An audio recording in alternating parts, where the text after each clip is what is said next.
Hello and welcome to the 106 of a second photography podcast. In this episode today, I'm going to talk about my packing of kit. I had a shoot lined up for the weekend and it got cancelled at the last minute.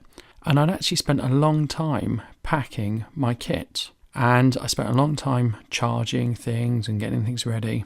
And while I was getting things ready and charging things, I thought perhaps an episode about batteries would be quite good, because we all use batteries. And then when the shoot got cancelled, I looked at my bag that was ready to go by the door, my kit and packing my kit and what I take and what I do would probably be more interesting than an episode about batteries. It's not to say batteries is a bad idea for an episode, because I think I would have made it good. But yeah, I'm going to go with packing my kit.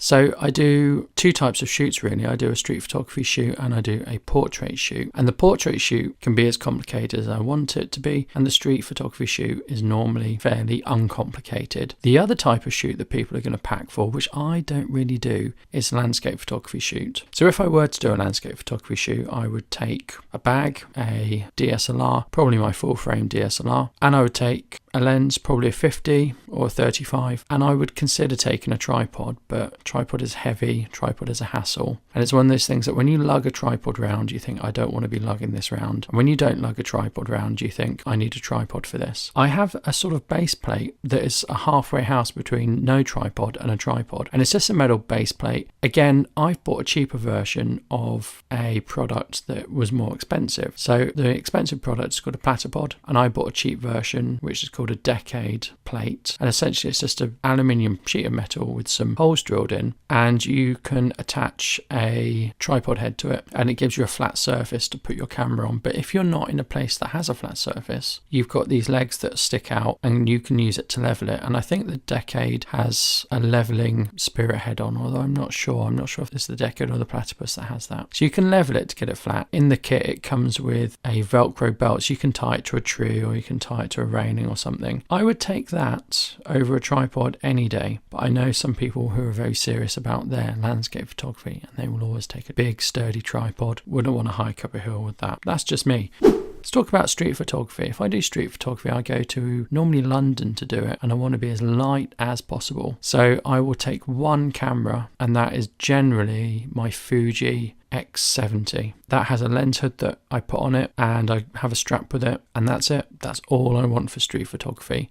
I might sometimes take my Sony RX100, and I might, if the weather's not very good, take my Olympus TG5. But I want one camera, that's it. Things I could take would be maybe an iPad and a connector to review the images afterwards. If I'm going into London, take a rail card, and I always take my Kindle as well for the train ride into London. Generally, I put stuff in a small bag that doesn't scream photography bag. So I've got a Peak Design bag that's very small, the smallest one they do. They call it a pouch, but it's big enough to put my camera in and a few other accessories. I normally stop in London and get water and food and stuff, and I don't bring it with me. So in terms of street photography, the lighter the better. In fact, in some cases you can get away without having a bag.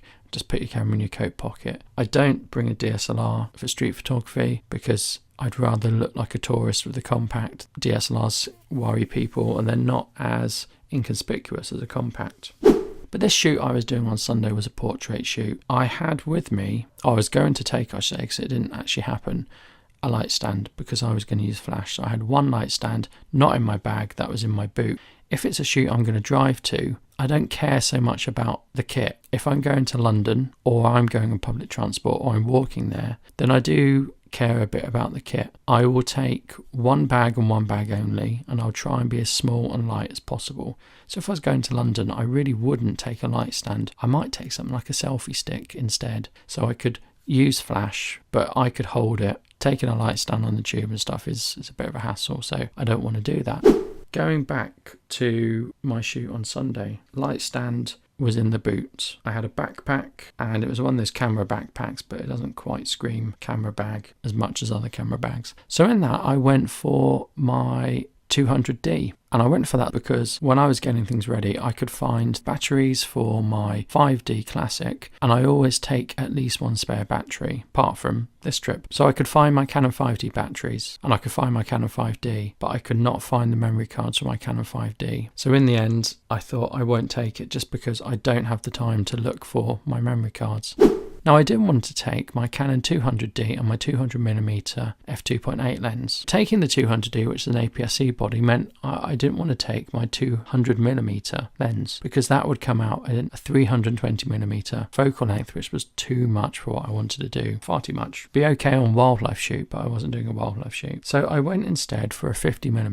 And the reason I chose my 50mm is because it's one of my favourite lenses. It gives incredibly good images. It goes down to f1.4, but also a 50mm on an APS-C comes out at roughly an 85mm focal length, which is perfect for portraits. An 85mm on an APS-C would come out at approximately 135. So it's fine. I don't want too much. On my 200D, I always have the EFS 24mm lens on. It's a pancake lens, so it takes up no room. And I found I'm using that an awful lot. It's a really good lens. It's really sharp. It equates to a roughly 35mm focal length once it's on an APS-C body, and it's just really good, and it takes up no space at all. So it's almost like having a lens cap. I thought I want portrait lens and I want a wide angle lens, but I didn't sort of want to throw another lens in my bag, but there was already a lens on the camera and that was fine. I'm going to keep that. So I put my Sigma in, I put my 200D in with the 24mm EFS lens on, and I put in 2 flashes. Put in my Nissan i40 and I put in my Yongnuo 568 because I wanted to use flash.